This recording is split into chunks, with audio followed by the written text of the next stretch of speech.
So this is a continuation from my Instagram about the new moon in Virgo, and I needed to come here to share and also to be a little bit in my YouTube family space that's been a little bit neglected. Oh, yeah, there's so much been going on, but I shall make other videos for that. We have a new moon coming up in about 4 hours, and everyone is saying it's in Libra. And what I haven't shared with you, but on my other platforms, is that I've been able to verify on another level that the mathematical, astronomical calculations are part of our spiritual connections as well. And it's amazing. So I have 200% confidence in sharing with you some really major shifts. One of them is that it really is a matter of using the concept of quantum physics. And quantum physics is that if you, as the observer, are looking, then you influence what the outcome is, which happens a lot of time. I think with Western astrology, I always talk about this is going to happen. People, or the languages, they're saying this is going to happen. And I really try not to say that, because that is influencing what is going to happen, okay?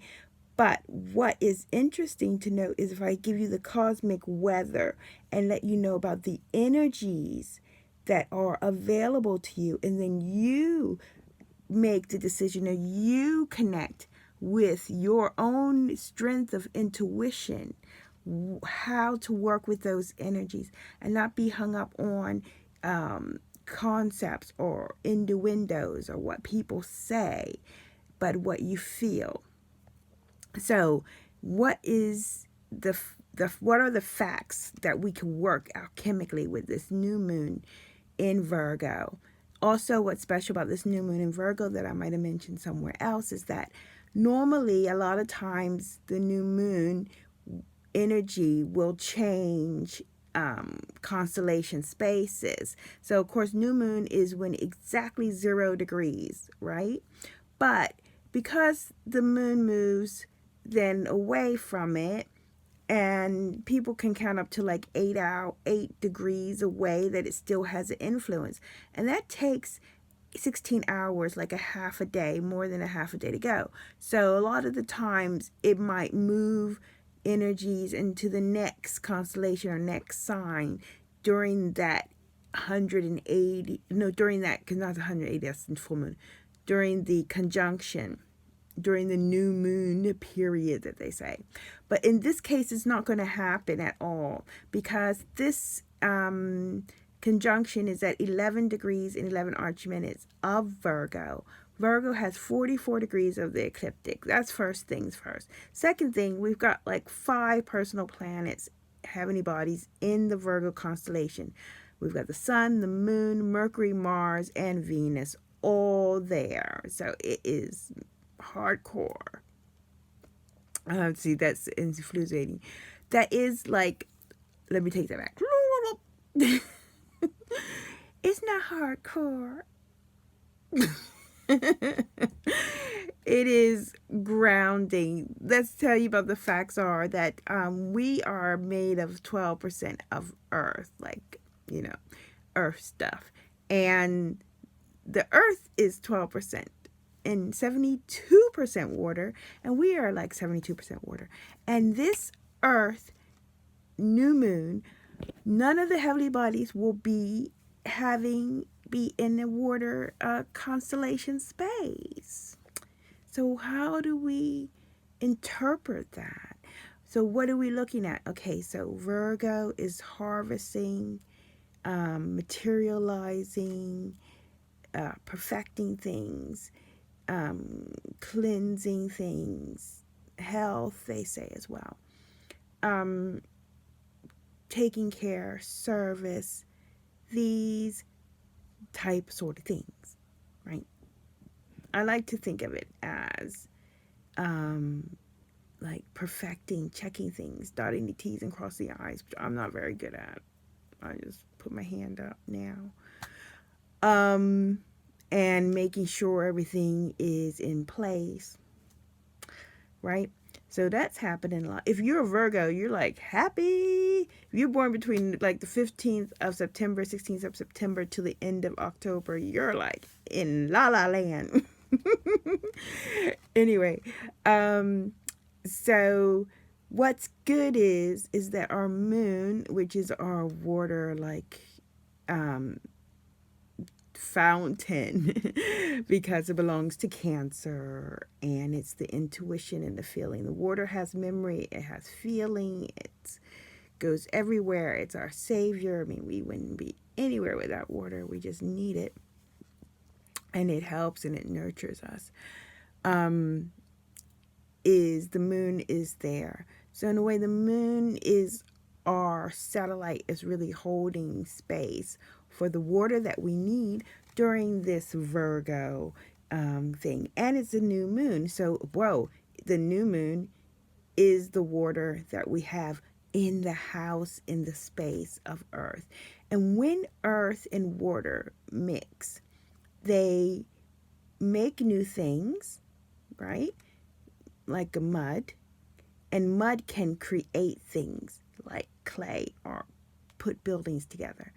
Or when it dries, it's something else. So this is really important to know the interaction between water and earth. And that's the cosmic weather you're going to deal with, right? And what's good to know is also in biodynamic farming, it's the water that kind of spreads the minerals of the earth to help the plant growth.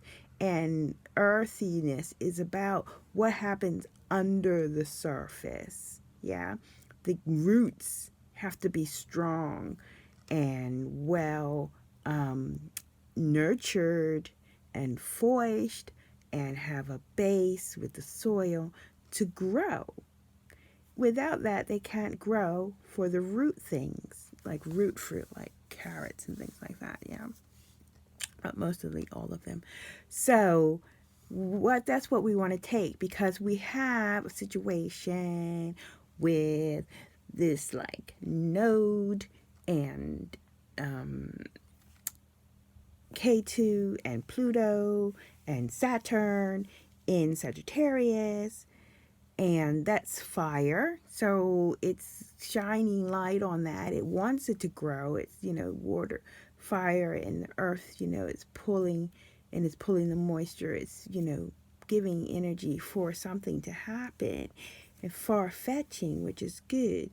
My intuition is telling me, because it says to mention Jupiter is in Ophiuchus. Now, Ophiuchus is kind of part of Scorpio, which is part of water, but it is the healer. Ophiuchus is the wounded healer. So without that, Jupiter is like such a beneficiary thing. And I went to a talk yesterday, Rudolf Steiner, and there was a book there I wish I could have bought. I could not buy it. But I was flicking through, and it talked about they're discovering so many things about Jupiter. Without Jupiter, we be up the dot. It cleans the environment, the cosmics, the sky weather, and all the debris and everything, because it's the biggest planet, just soaks it all in.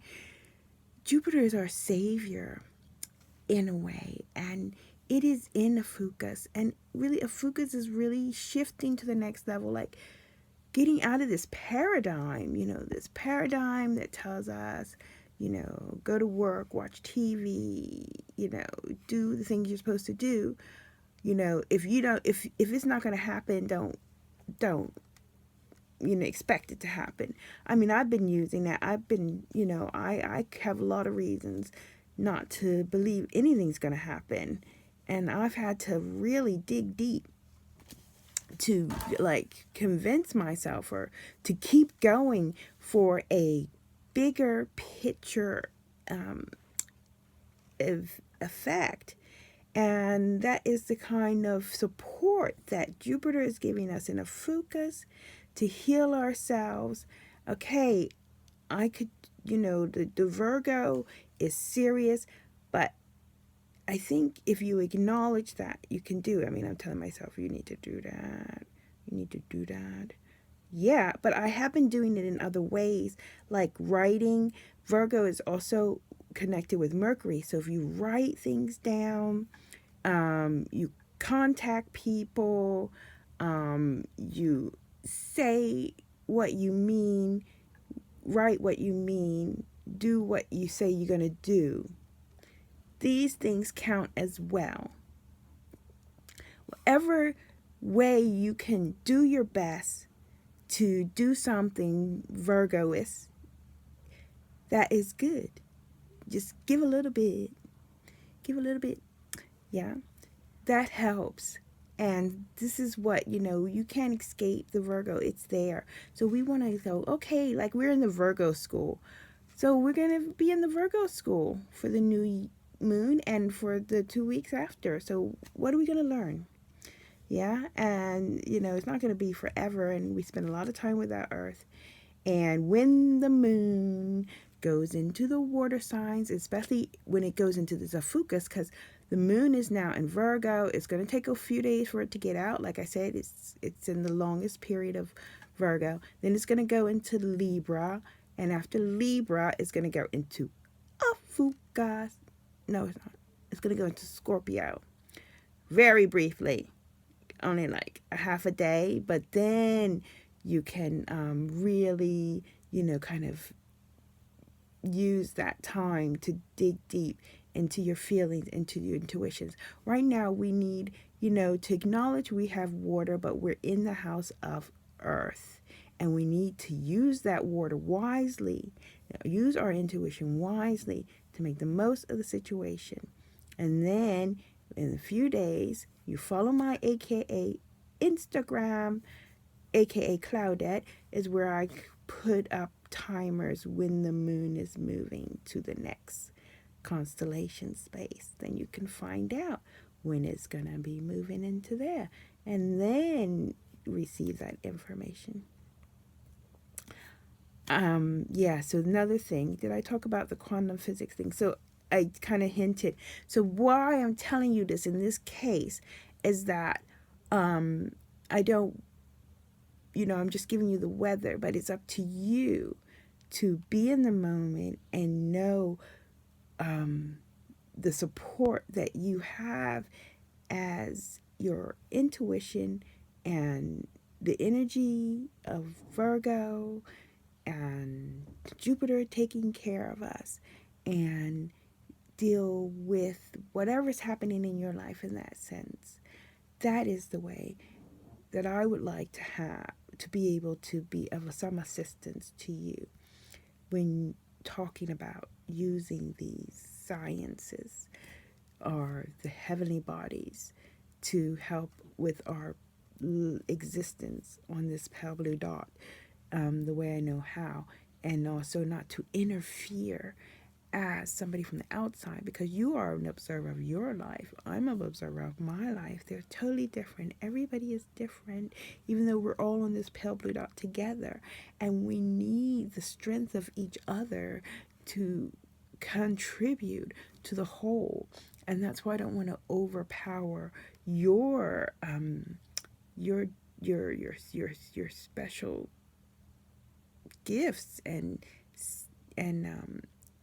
idiosyncrasies and what you're going to bring to the table by starting to understand more about yourself and how you think about what I say to you, not that you do what I say, how you contribute, how we're having this conversation, and what you then create for yourself as far as thinking about how you're going to deal with your life that I know nothing about.